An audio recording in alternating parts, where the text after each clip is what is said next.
दोस्तों, चाहे कुछ भी हो जाए, कन्याओं को खाने में यह चीज कभी मत खिलाना।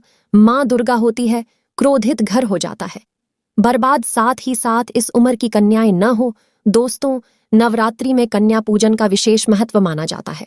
बिना इसके नवरात्रि पूजा या व्रत कभी पूरा नहीं माना जाता।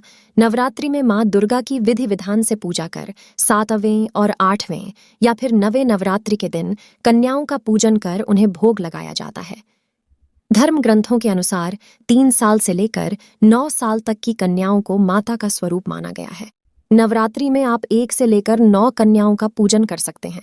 साथ ही साथ एक बालक और बुजुर्ग महिला होना चाहिए, क्योंकि बालक के रूप में बजरंग बली को माना जाता है। तभी कन्या पूजन सफल होता है। दोस्तों, ऐसे में हम यह जानते हैं कि कन्या पूजन के दौरान कन्याओं को ऐसा क्या नहीं खिलाना चाहिए जिसके कारण माँ दुर्गा क्रोधित न हो, तो चलिए जानते हैं। दोस्तों, कन्या पूजन के लिए सबसे पहले कन्याओं के पैर धुलना चाहिए, फिर उनके पैरों पर मुहर लगाना चाहिए, फिर उन्हें एक साफ आसन पर बैठाना चाहिए। इसके बाद उनके माथे पर रोली का टीका लगाएं।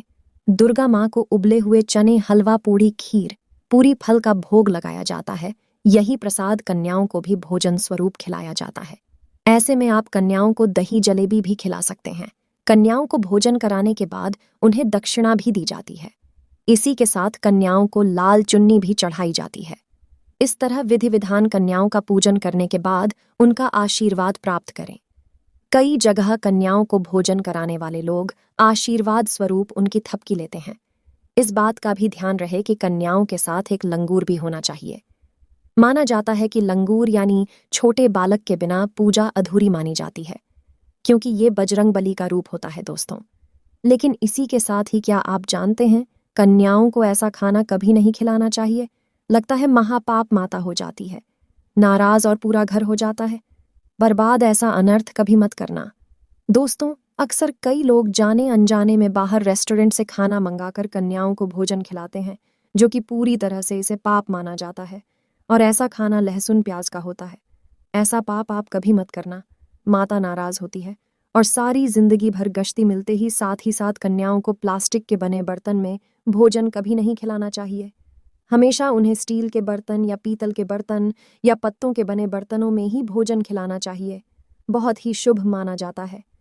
कन्या जब वापस अपने घर के लिए प्रस्थान करें तो उनके चरण स्पर्श अवश्य करें।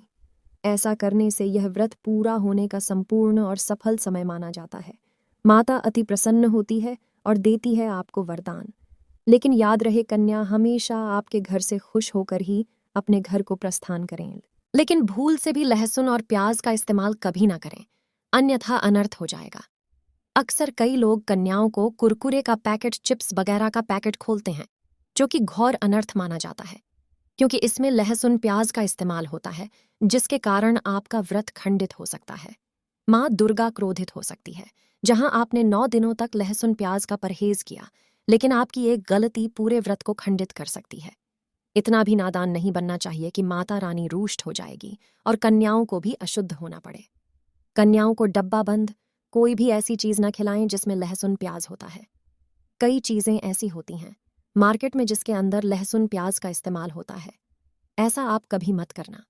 दोस्तों, कई लोग कन्या पूजन में खाना घर पर नहीं बनाते और मार्केट से रेडीमेड लाकर ही खिलाते हैं तथा दही जलेबी खिलाते हैं, जो कि शुभ नहीं माना जाता है। दोस्तों, ऐसा खाना खिलाते हैं जिनके घर में मान लीजिए कोई दुर्घटना आदि हो गई है या घर में कोई बीमार है या कोई मुसीबत है, तब वह ऐसा करते हैं। लेकिन अगर आप वहाँ हैं, आपको कोई पीड़ा नहीं है, तो ऐसा भूल कर भी नहीं करना चाहिए।